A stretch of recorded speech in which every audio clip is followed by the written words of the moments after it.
Welcome to Public Forum, a community outreach program produced by North Idaho College located on Lake Coeur d'Alene.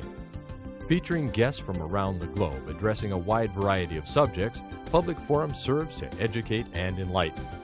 Please join host and moderator, political scientist Tony Stewart, in welcoming today's guests. We are pleased to welcome you to the third program in our special series titled Americans' 225-Year Journey in Search of Personal Freedoms.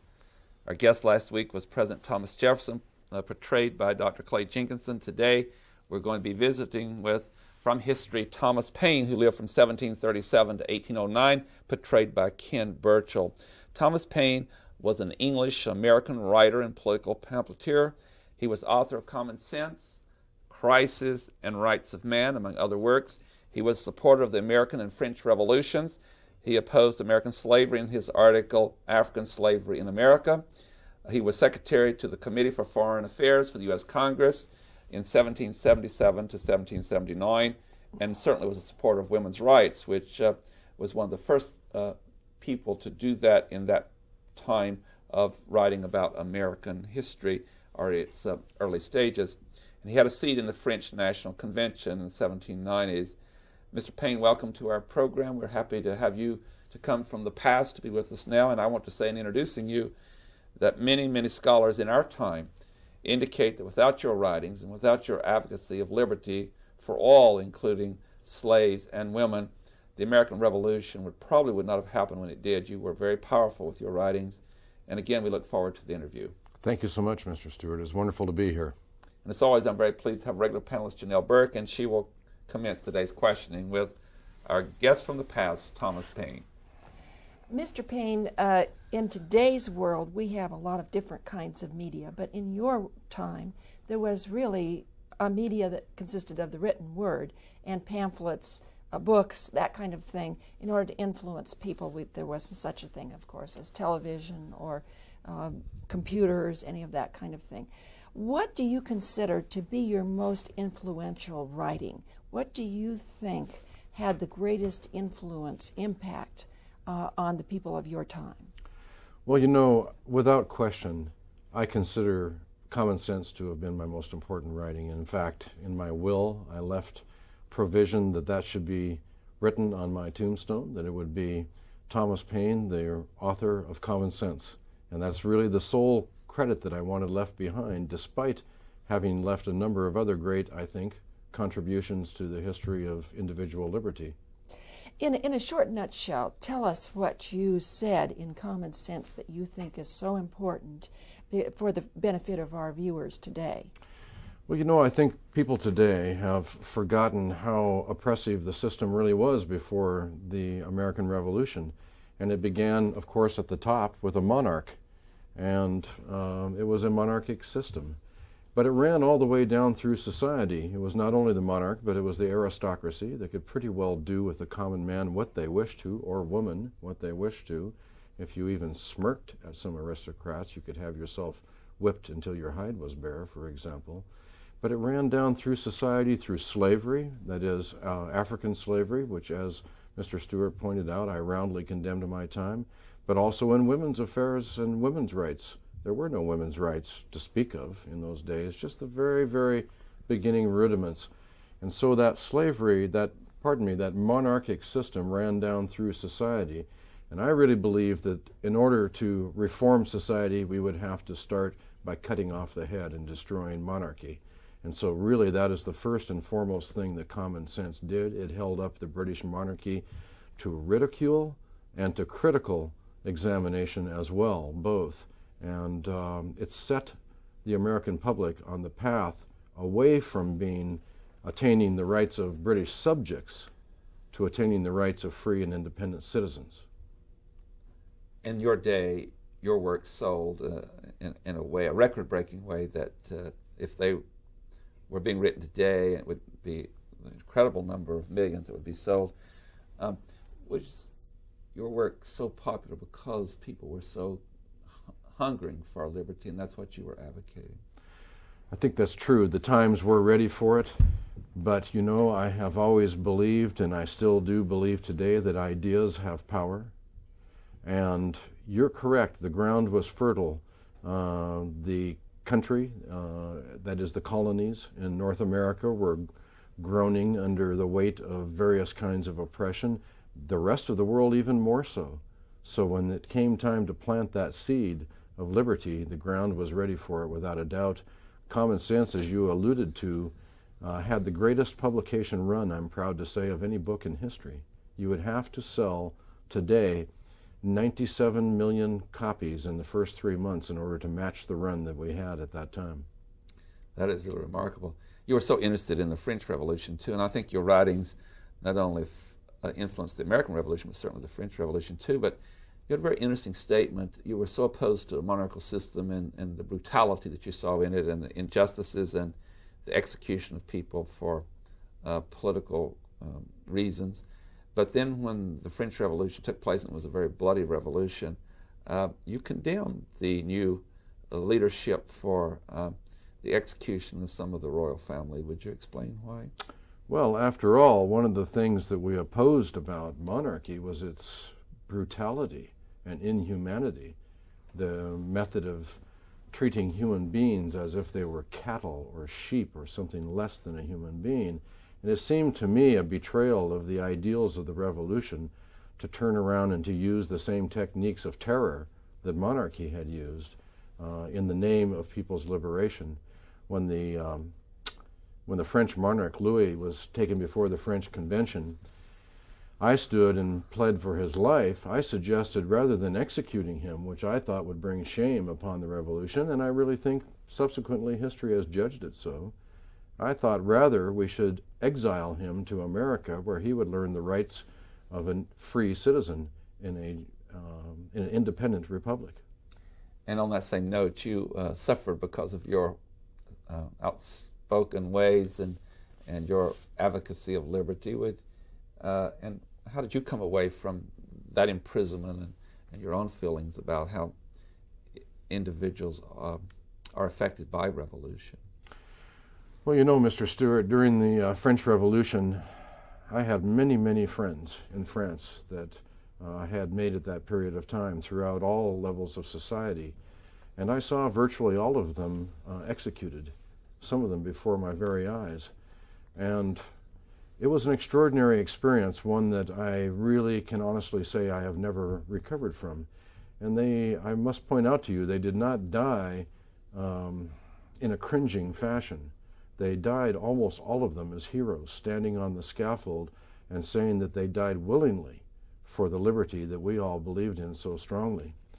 When I was in prison, as you know, I believe, I was deathly ill, and at some points had fallen towards the end of it unconscious. And so a combination of the illness and I think really the experience of seeing my friends killed in front of my face, honestly, I never recovered from that.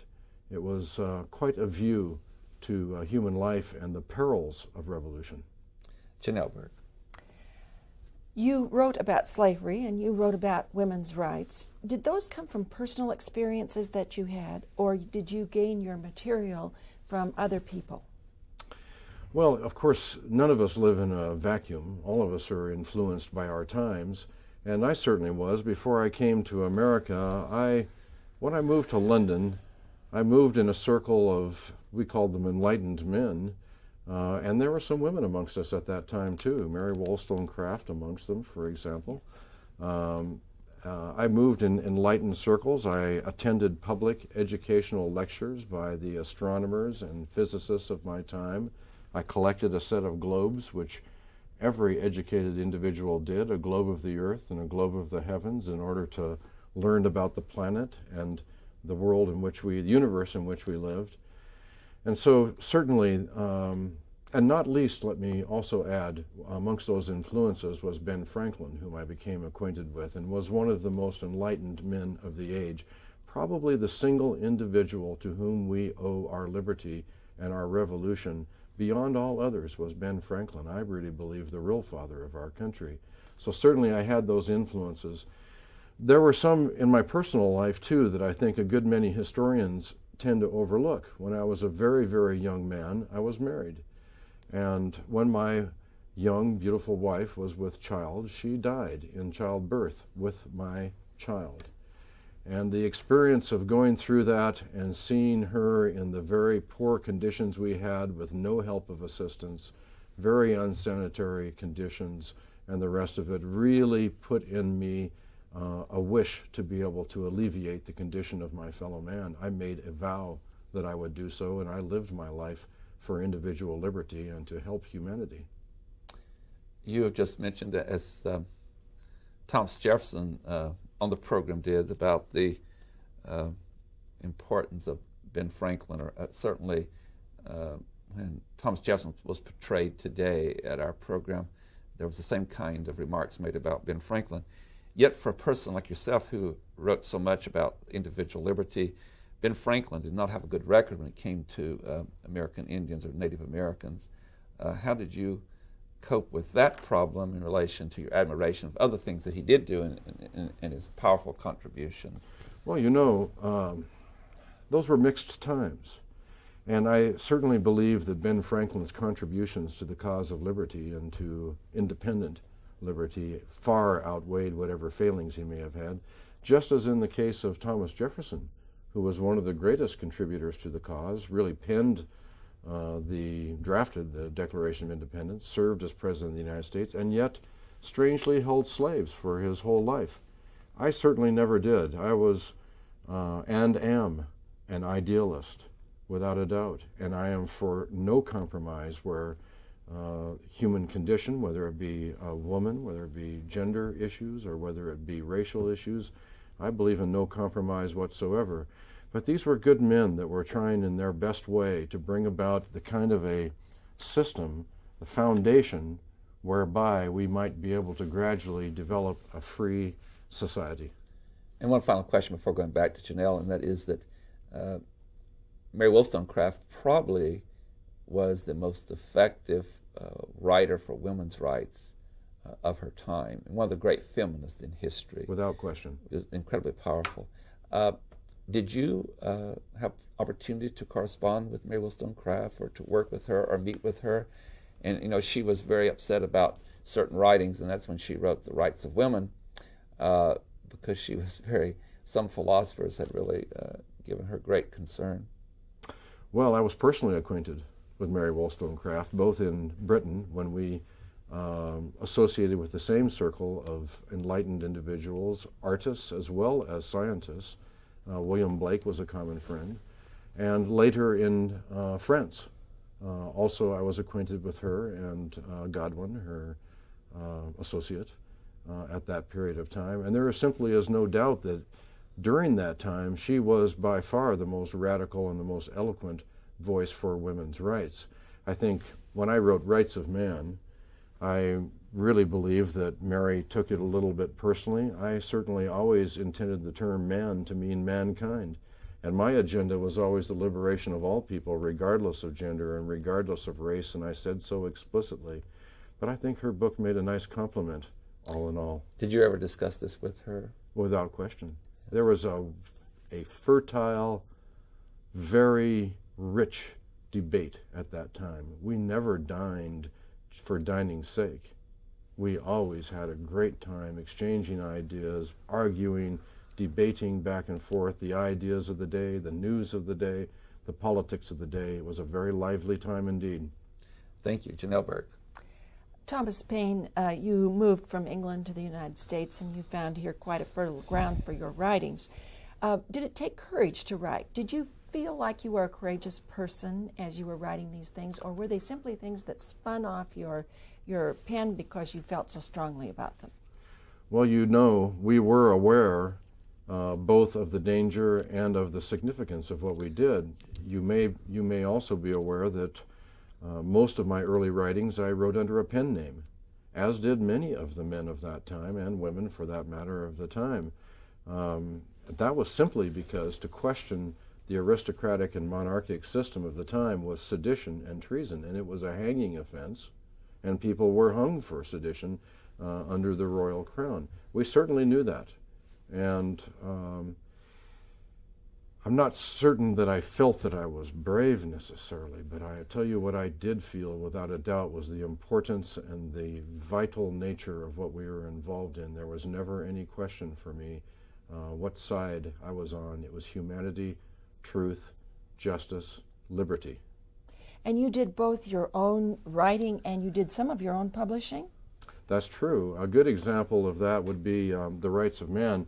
Many people, just from the publishing alone of Common Sense, I could have easily been a wealthy man and retired on the proceeds of that book alone. But I donated all of the proceeds of my books to the cause in one form or another. I gave them all away. I felt it would be wrong. I believed then, as I do now, that to do it for monetary gain corrupts the idealism of the cause that we were in. So for Common Sense, I donated the money for mittens and socks to our soldiers, our Continentals, who were literally freezing to death on the ground, many of them. And then in the case of The Rights of Man, the first publication in England of that book was so successful that it made a great deal of money indeed. And rather than pocket it, I turned it over into another publication done at small cost so that it could be sold for 6 cents. It's called the 6-pence edition of The Rights of Man.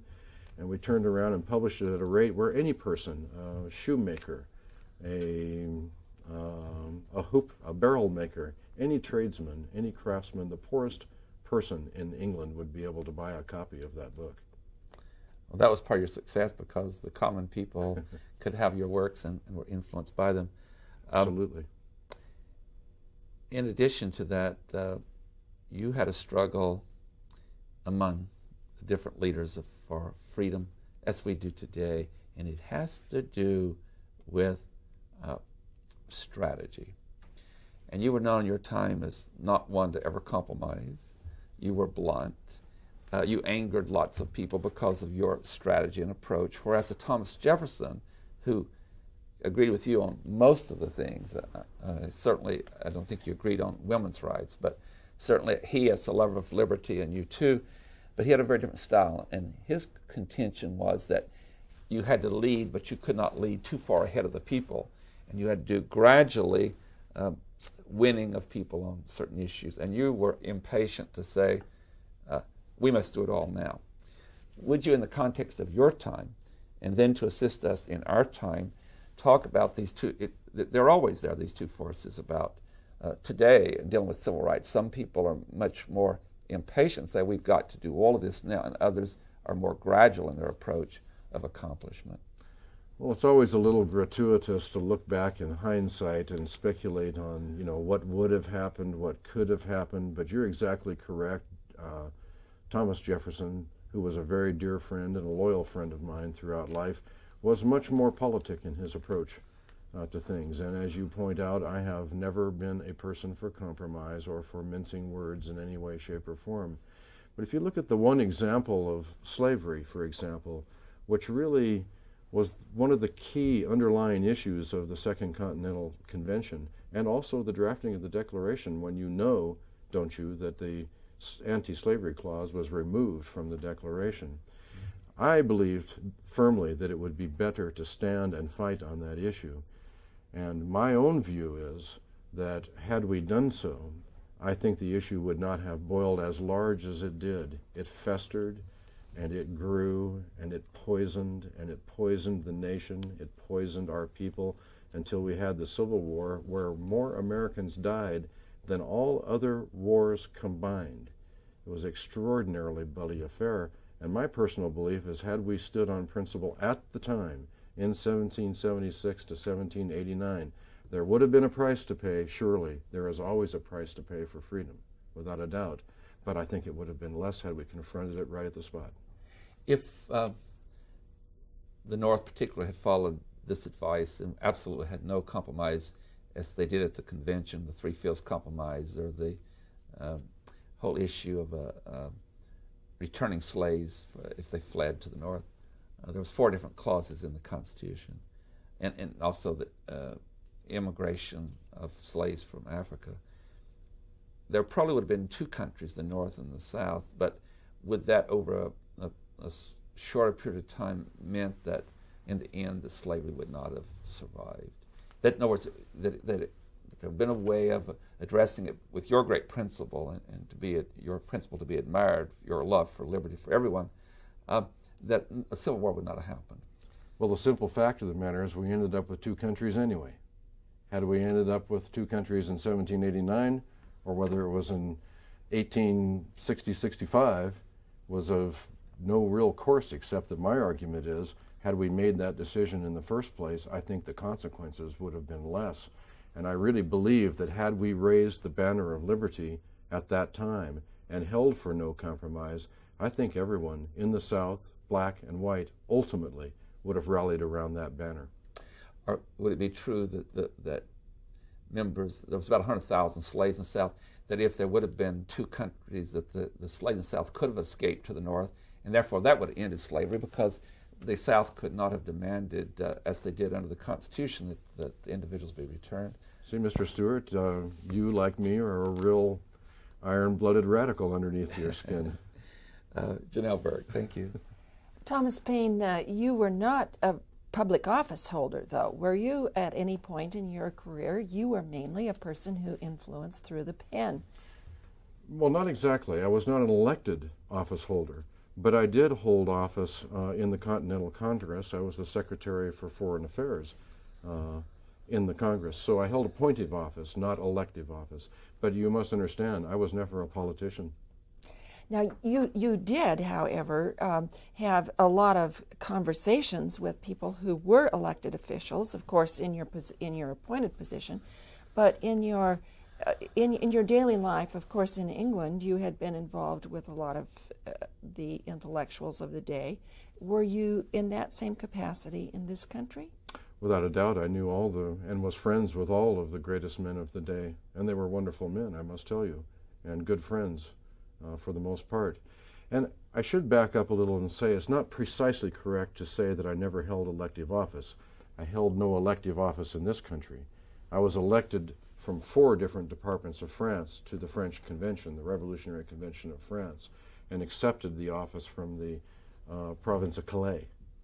What country did you find most interesting and did you like most? Did you find this country your true home? Well, interesting always reminds me of the old Chinese curse, may you be born in interesting times.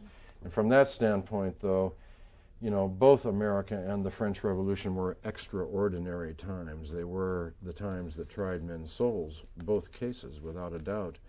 But as far as fondness is concerned, there simply is no doubt. America, from my standpoint, was my adopted country, the country of my love, of my heart, that I always wanted to return again to, after serving humanity in whatever capacity I could. Another great document that the British have used, and certainly over time, democracy came to Great Britain, even though there is a monarchical system still in Great Britain. It's not the decision makers, it's more of a ceremonial position, and they have certainly free elections and a prime minister and political parties. The Magna Carta was a document that helped in that process. Were you in any way influenced by the Magna Carta?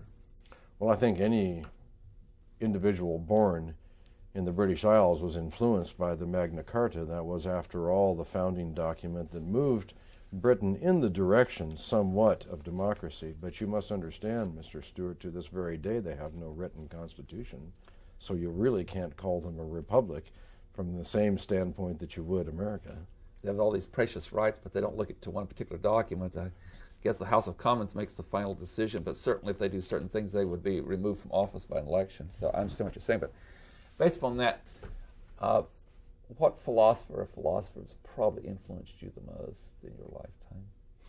You influenced lots of other people, but certainly some writings influenced you. You've mentioned Mary Wollstonecraft in some ways, but... You know, I think the philosopher that influenced me the greatest of my life was Benjamin Franklin, without a doubt. And he was a philosopher. He was a wise man, wise really beyond the century. He was hundreds of years ahead of his time, and probably was the single individual that was most influential in bringing about our revolution.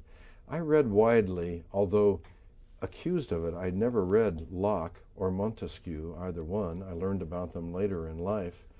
But without a doubt, I drew most of my influences from day-to-day life, from the people that I met in day-to-day intercourse, in day-to-day affairs, over dinner, in debate societies, which I was very involved in England at that time, and the corresponding societies, and then here in America with the Sons of Liberty, the Abolition Society in Philadelphia that I helped found.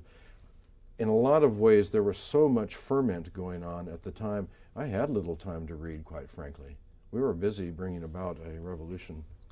You've indicated on the program that you certainly spent a lot of time over dinner in other ways with the intellects of the time. And today, even over dinner, there are many groups that intellectualize about issues and problems. But in addition to that, and this exciting exchange of ideas, did you also have a lot of contact with the average people of your time that were not within what one call those intellectual circles? Well, certainly, that's where I come from. I was not born from the aristocracy or even what you would call today the middle class. My parents were fairly poor tradesmen, and I grew up amongst the common people. And that was true even in later life. I've never been a person to strike distinctions between one person and another based upon either birth or upon wealth. But always, to me, it's on the character of the individual. So I drew my friends from all courses of society. I drew my friends from all races in society. And so because of that, that would give you another kind of appreciation in your writings of liberty for everyone. There's no question. That's absolutely has been my goal from the very, very first day, is to bring about a society where every individual had an opportunity to attain their highest capacity and to be respected for doing so. On that note, we have to bring the program to conclusion. On behalf of Janelle Burke and our staff, we thank you for coming from the past to be with us, Thomas Paine, and we once again recognize that you don't have to be the leader of your country in an elected position to influence, as you did with the power of the pen and writings both in Europe and in the United States. And I want to say to our viewers that you have been so excited to be on the program with us, and that Ken Burchell is really the person who's been portraying today Thomas Paine, and we thank you very much for being with us. Thank you so much. It's been a great privilege. Ladies and gentlemen, I hope you'll join us again next week. This is a rather long series, but an exciting series titled Americans' 225-Year Journey in Search of Personal Freedoms. Our guest next week will be the first President of the United States, George Washington, who presided over the convention that wrote the United States Constitution. Until then, please have a good week. I am Tony Stewart. Recorded on the campus of North Idaho College, Public Forum is the longest-running entirely college-produced program on PBS. Each episode is pre-recorded live and is an educational outreach from North Idaho College. Please join us again at this same time next week for another edition of Public Forum on this public television station.